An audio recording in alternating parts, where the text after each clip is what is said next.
बिस्मिल्लाहिर्रहमानिर्रहीम। अस्सलाम वालेकुम dear students. Question number 7 income from business का न्यूमेरिकल है, एक अच्छा न्यूमेरिकल है। ऑल्दो 2018 से रिलेटेड है, काफ़ी टाइम हो गया बट स्टिल इसमें बड़ी अच्छी लर्निंग है। आपको करवाता हूँ। Mister Qateel, resident individual is engage in the business of manufacturing of various consumer goods under the name and style Qateel enterprise. The following information has been extracted from the records of QE for the financial year ended 30 June 2008। Total turnover है, cost of sale है, gross profit है, operating expenses है, operating losses है, finance charges on leasing of maturity है, other income है और profit before tax. अच्छा जी, ये तो इसने सारा कुछ बताया हुआ है। इसके बाद उन्होंने नीचे बताया कॉस्ट ऑफ सेल में क्या शामिल है, ऑपरेटिंग एक्सपेंसेस में क्या शामिल, ये बिजनेस से रिलेटेड सारी एडजस्टमेंट्स हैं। कॉस्ट ऑफ सेल में 45,000 रुपया फाइन शामिल है वॉयलेशन का, और उसके अलावा उसने ऑपरेटिंग एक्सपेंसेस में 4.5 लाख रुपए रिन्यूअल की फ़ी है। ये तो भाई इंटेंजिबल होता है। और उसके अलावा अकाउंटिंग डेप्रिसिएशन ऊपर है ये जनाब। अगर अकाउंटिंग डेप्रिसिएशन की बात करूं तो ये नॉट अलाउड एज डिडक्शन होता है, एड बैक। व्हीकल टैक्सेस की बात करूं तो जनाब ये कैश में पे होता है। और 2 lakh paid as security deposit है। सर जी, सिक्योरिटी डिपॉजिट एक्सपेंस नहीं होता, हो गया। और ये 3 लाख एडवांस टैक्स है, इसका तो टैक्स क्रेडिट। उसके बाद आगे cash donation to poor families. Sir ये अलाउड है, रिडक्शन नहीं होता, ऑपरेटिंग एक्सपेंसेस में शामिल है, पहली तो बात ये। और डोनेशन है तो उसका टैक्स क्रेडिट भी मिलेगा। पेनल्टी है 25,000 रुपये की लेट फाइलिंग ऑफ रिटर्न है। तो ये तो अलाउड है, डिडक्शन नहीं होती, ऐड बैक होगा। एंटरटेनमेंट एक्सपेंसेस हैं, ये भी ऐड बैक होंगे। फिर उसके बाद आ गया अदर इनकम में क्या शामिल है, डिविडेंड है। सर डिविडेंड अदर इनकम में शामिल है। पहला तो काम ये करेंगे कि इसको लेस करेंगे, इनकम में शामिल है, जबकि FTR इनकम। और फिर उसके बाद कैपिटल गेन है, चूंकि कैपिटल गेन है तो ये इनकम फ्रॉम बिजनेस में नहीं आएगा, इसको भी लेस करेंगे और अलहदा अपने हेड में लिखेंगे। फिर उसके बाद आ गया था हमारे पास 29 जून 2008 लीज्ड मशीनरी थी, transferred to Katil. The leased company was asked to adjust the amount of security deposit। Residual value थी।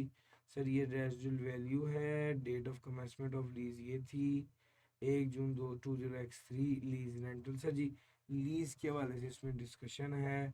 वेयर हाउस बनवाया था उसकी डिस्कशन, वो कितने का बनवाया था, उसकी डेप्रिसिएशन चार्ज नहीं की तो करेंगे। टैक्स की डेप्रिसिएशन क्या है ये भी अकाउंट फॉर करेंगे। और एडवांस टैक्स क्या है, ये टैक्स क्रेडिट है। लो सर, FTR क्या है, कैपिटल गेन क्या है, इनकम फ्रॉम बिजनेस क्या है और टैक्स क्रेडिट्स। सर सारी चीज़ें मैंने हाईलाइट कर ली। इनिशियल रीडिंग में मेरा इतना ही टारगेट था। लो सर, जब मैंने ये कर लेना है उसके बाद मैंने पहुंचना है mister Qateel computation of mister Qateel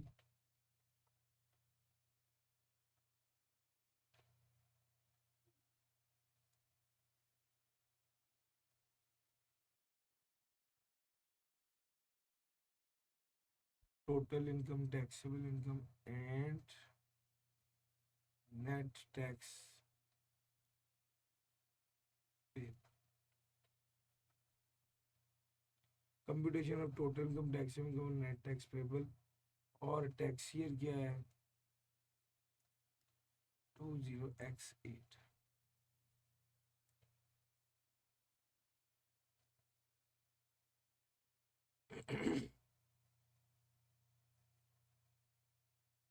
अच्छा जी,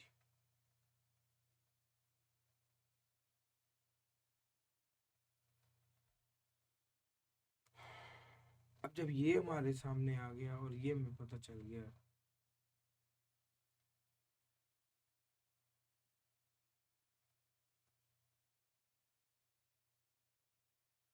सबसे पहले लिख लेंगे income from business working number 1। और हम ऊपर आ जाए, सर यहाँ पर लिखेंगे working number 1 income from business. Sir ji ये शुरू होता है जनाब गेम हमेशा अकाउंटिंग प्रॉफिट से 2809,297 और अकाउंटिंग प्रॉफिट से शुरू होकर उसके बाद कॉस्ट ऑफ सेल में शामिल है 45,000 paid as fine for violation of contract. Fine fine for violation of contract. Fine for violation of contract के बारे में लिखेंगे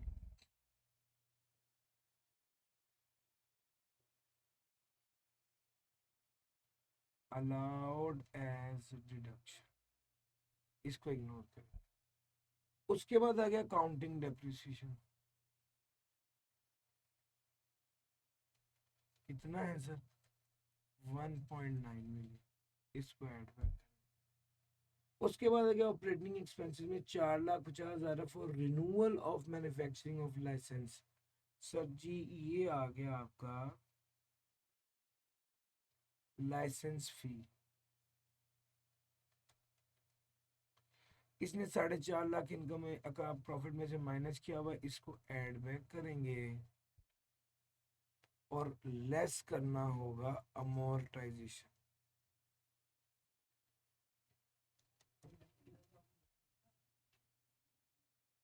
लेस करना होगा हमें अमोर्टाइजेशन। अमोर्टाइजेशन कितनी होगी सर जी?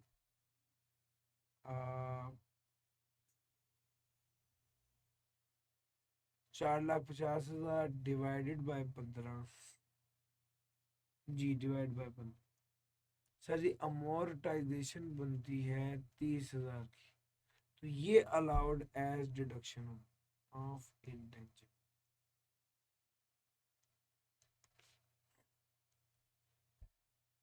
फिर उसके बाद आ गया हमारा vehicle tax. Sir ji vehicle tax भैया इन कैश, इसके साथ लिखेंगे allowed as deduction.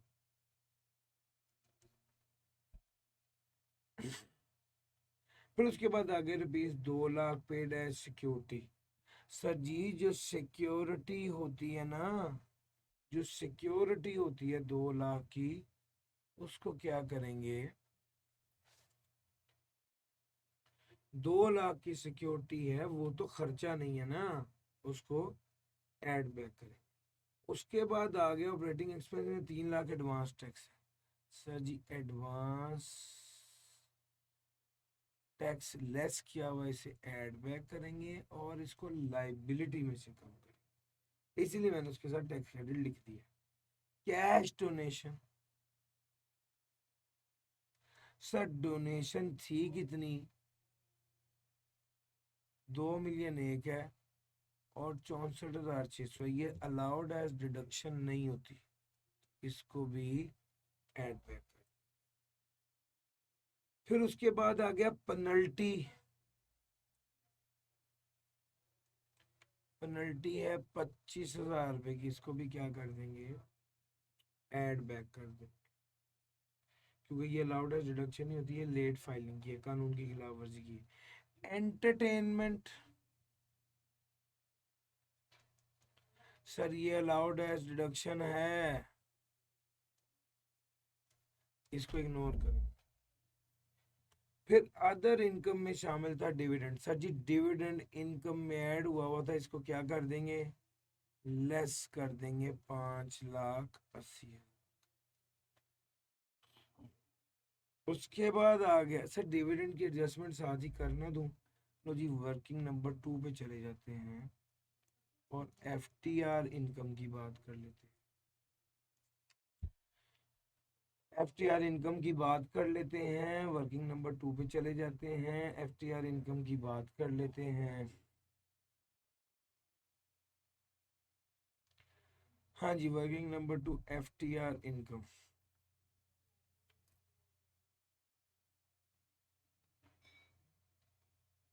Lease rental paid during the year amounting to. Sir ji पहली तो बात एफटीआर इनकम की बात कर लो ना। डिविडेंड रिसीव्ड डिविडेंड रिसीव्ड कितना है? 5,80,000। डिविडेंड रिसीव्ड है 5,80,000। उसके बाद आ गया सर जी ज़कात। ज़कात लेस हुई हुई थी ना, ज़कात को ऐड बैक कर देंगे। हमने आपको पढ़ाया था इनकम फ्रॉम अदर सोर्स में कि अगर एफटीआर में से ज़कात लेस हुई है तो एफटीआर में ऐड बैक करके एनटीआर में से लेस कर दें। अब जनाब ये है, तो टैक्स कितना है?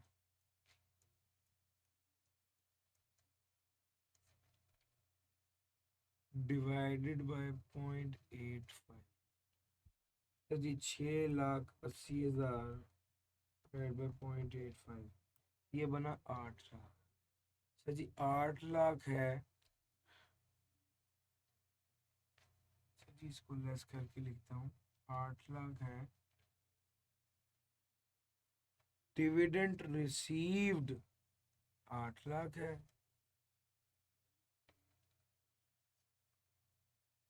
और टैक्स कितना है? 1,20,000 टैक्स है 15% के हिसाब से। लो सर जी, ये सारी वर्किंग मैंने वर्किंग नंबर 2 डिविडेंड के हवाले से कर दी। अब आ जाइए कैपिटल गेन। जी कितना है कैपिटल गेन? 12 लाख रुपए का कैपिटल गेन है। 12 लाख रुपए का कैपिटल गेन है। सर कैपिटल गेन का मतलब है कि ये इमूवेबल प्रॉपर्टी भी नहीं है, सिक्योरिटी भी नहीं, अदर है, गेन है, ये लॉस है, गेन है, तो ये एनटीआर के तौर पे टैक्सेबल होगा। इसको यहाँ पर लेस करके इसका अलहदा हेड बनाएंगे, कैपिटल गेन है। अच्छा जनाब, फिर उसके बाद आ गया हमारे पास 30 जून 2008 को लीज मशीनरी ट्रांसफर हुई थी, was transferred to Qatil on maturity of the lease. The leasing company was asked to adjust the amount of security deposit against the residual value of 1 lakh. The date of commencement of lease was 1 July 2003. Lease rentals paid during the year amounting to rupees 2,70,000. On the date of maturity, the accounting WDV and market value of the machinery was rupees 590, 490 और 8 lakh. Sir जी सबसे पहला काम ये देखिए, lease own में transfer हुई। पहली तो बात ये कि लीज रेंटल्स कितने, इसको तो लेस करो ना। लीज रेंटल्स हैं 270 के, इसको लेस कर देंगे और ऐड करेंगे हम, ऐड क्या करेंगे हम sir ji? Interest expense add करते हैं। Sir ji lease rental depreciation add back करते हैं, लीज रेंटल ऐड बैक करते हैं, सॉरी डेप्रिसिएशन ऐड बैक करते हैं, इंटरेस्ट ऐड बैक करते हैं, लीज रेंटल को लेस करते हैं। सर जी ये देखिएगा, ये फाइनेंस चार्जेस ऑन लीज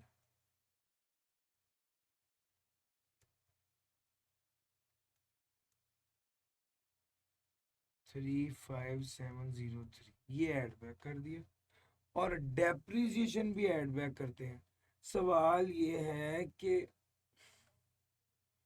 इसने मैं पहले कहा था कि 19 लाख की डेप्रिसिएशन है और उसमें डेप्रिसिएशन लीज एसेट वाली पहले ही शामिल है, तो ये जो मैंने 19 लाख शामिल किया है ना, इसमें लीज्ड एसेट की डेप्रिसिएशन पहले ही शामिल है।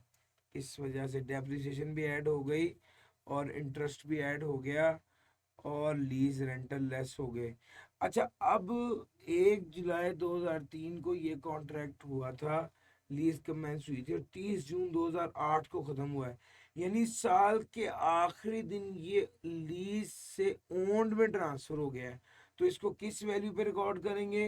रेजिडुअल वैल्यू पे रिकॉर्ड करेंगे। सर लीज मेच्योर हो गई है ना, तो रेजिडुअल वैल्यू पे रिकॉर्ड करेंगे, 1 लाख पे रिकॉर्ड करेंगे और इसकी डेप्रिसिएशन लेंगे।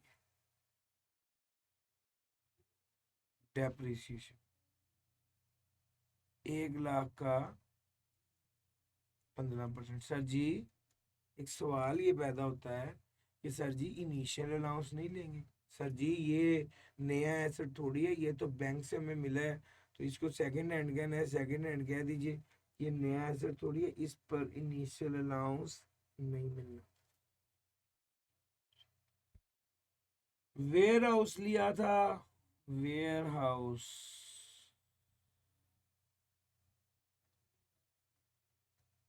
1040000 का 10% बिल्डिंग है ना, बिल्डिंग की डेप्रिसिएशन 10% के हिसाब से होती है, वो भी कर दी। और उसके अलावा टैक्स डेप्रिसिएशन उसके अलावा भी है, कितनी? 1560000। सर जी सब कुछ लेस कर दिया, ये एडजस्टमेंट भी हो गई, ये एडजस्टमेंट भी हो गई, ये लीज रेंटल ये भी हो गई, कैपिटल गेन वाली भी हो गई, एफटीआर वाली भी हो गई, एंटरटेनमेंट एक्सपेंस हो गई, penalty, cash donation. Sir ji ये सारी एडजस्टमेंट्स कर ली हैं। अब जब मैंने सारी एडजस्टमेंट कर ली और सिर्फ टैक्स क्रेडिट रह गया है, डिडक्टेबल अलाउंस तो कोई है नहीं, सिर्फ टैक्स क्रेडिट रह गया, तो सर इसको टोटल कर दीजिए। डिडक्टेबल अलाउंस है सर, डिडक्टेबल अलाउंस है सर जी, ये देखो, ये जो ज़कात है ये डिडक्टेबल अलाउंस है। पहले सबसे पहले टारगेट है मैं अपनी इनकम को टोटल करूँ। सर जी इनकम को टोटल करेंगे, शुरू करते हैं 2809297, इसमें ऐड करेंगे 1900000 plus 450000 plus 2 lakh plus 3 lakh plus 2064600 plus 25,000 plus 35,703, इसमें से माइनस करेंगे 30,000, फिर माइनस करेंगे 5,80,000, फिर माइनस करेंगे 12 लाख, फिर माइनस करेंगे 2,70,000, फिर माइनस करेंगे 15,000, फिर माइनस करेंगे 104,000, फिर माइनस करेंगे 1560000, 4025,600, 4025,600।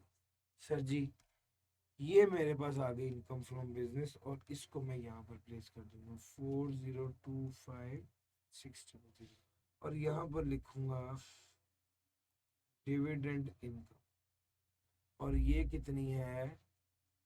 8 लाख। तो भाई मेरे पास आ गया टोटल इनकम जमा 12 लाख 6025,600। जी टोटल इनकम हमारे पास आ गई। इसके बाद पहला स्टेप है हम ये देखें कि F T R income, examined income और सेपरेट ब्लॉक इनकम माइनस करनी है। इसके अंदर सिर्फ हमारे पास एफ टी आर इनकम है, एफ टी आर इनकम जो कि डिविडेंड इनकम है वो है, जो है 8 लाख की। एफ टी आर इनकम को लेस कर दिया, फिर उसके बाद ना एन टी आर है ना सॉरी ना सेपरेट ब्लॉक आइटम है ना एग्जाम्ड है। इसके बाद जक़ात लेस कर दी, और जक़ात कितनी होगी सर जी? जी जक़ात है 1 लाख रुपए की। जक़ात भी लेस कर देंगे तो आपके पास आ जाएगी टैक्सेबल इनकम। जी ये बनेगी 5125,600। जी भाई 5125,600। अच्छा जब ये हमारे पास आ गई तो इससे अगले स्टेप में फौरी तौर पे हम टैक्स लाइबिलिटी कैलकुलेट कर लेंगे। सर जी ये इंडिविजुअल है, इंडिविजुअल है, नॉन सैलड है, सफ़ा 51। ऊपर वाला टेबल देख के बताइए, 4 मिलियन तक टैक्स बनता है 7,65,000, और 4 मिलियन से ऊपर 1125600 का 35%, ये बना 393,960, सॉरी 393,960 प्लस 7,65,000, 115,8,960। सर जी ये आ गया आपके पास टैक्स लाइबिलिटी। अच्छा, अब जब टैक्स लायबिलिटी आ गई हमारे पास, हमने डिडक्टेबल अलाउंस को भी कर दिया और टैक्स लायबिलिटी आ गई। अब आ गया हमारे पास मामला टैक्स लायबिलिटी के फौरी बाद टैक्स क्रेडिट का। सबसे पहले हमने फुल टाइम टीचर की बात करनी है, वो तो नहीं है, फुल टाइम टीचर तो नहीं है। दूसरे नंबर पे हमने फॉरेन टैक्स क्रेडिट की बात करनी है, वो भी नहीं है। तीसरे नंबर पे डोनेशन की बात करनी, जी डोनेशन है। सर जी डोनेशन के लिए हम कर लेते हैं working number 3, working number 3 donation, that is a over b into c. Now what is a? 1158960. What is b? 512560. A over b into c. Now what is c? C is lower of, c क्या है? lower of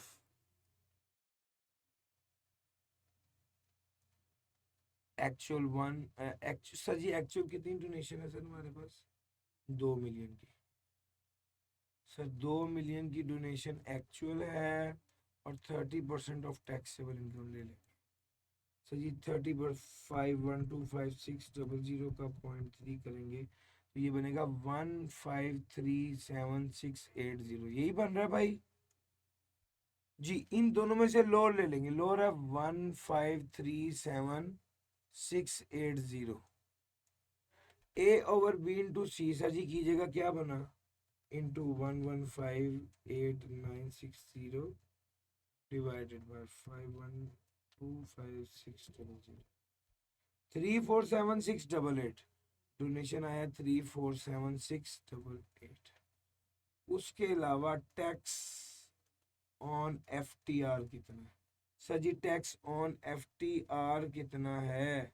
sir ji ये भी हमने working number 2 में show किया हुआ है, working number 2 में इसको शो किया हुआ है और वो है 8 लाख का 15% जो बना 1,20,000। तो सर टैक्स डिडक्टेड, सर जी आप टैक्स क्रेडिट लेस कर दीजिए।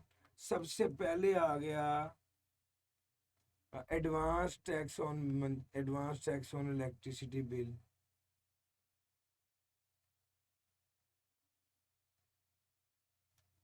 इसको टैक्स डिडक्टर की बजाय लिखता ही मैं हूँ। Advance tax on, advance tax कितना? 3,01,000 है ये सर। ये वाला 3 लाख है एडवांस टैक्स, ये लेस किया। फिर उसके बाद हमारे पास ये एडवांस टैक्स 480 आ गया। इसको 3 लाख और 480 जमा 480, ये बना 780। ये लेस कर दीजिए, डोनेशन का क्रेडिट है, ये भी लेस कर दीजिए। उसके बाद है टैक्स डिडक्टेड ऑन एफटीआर। जी एफटीआर का कितना टैक्स डिडक्ट हुआ है? 1,20। सर वो भी लेस कर दें जी। और देखिए और तो नहीं कुछ रह गया सर जी, और कुछ नहीं रह गया, सारे टैक्स क्रेडिट भी हो गए हैं। फाइनल फिगर बताइए मुझे। 1,158,960 माइनस 347,688 प्लस 1,20,000 माइनस 7,80,000 माइनस 1,20,000। 31272, 31272 ये है प्लस में है जी income tax payable. Sir ji ये हमारी स्टोरी है, इस तरह से सवाल करना था। सर जी बाज़ औक़ात आपको वीडियो देखते हो लगता है कि ये बड़ा सिंपल सवाल है और आसानी से हो गया है। यकीन माने ये इतना सिंपल नहीं होता और इतना आसान भी नहीं होता। ओवर द पीरियड करवा करवा के हम लोग ज़्यादा स्मूथली आप लोगों को बताने के काबिल हो जाते हैं। बट ये आप खुद अटैम्प्ट करेंगे तो आपको अंदाज़ा होगा कि ये इतना सिंपल नहीं है। सर इस वीडियो के लिए इतना ही था। थैंक यू जी, अल्लाह हाफिज़।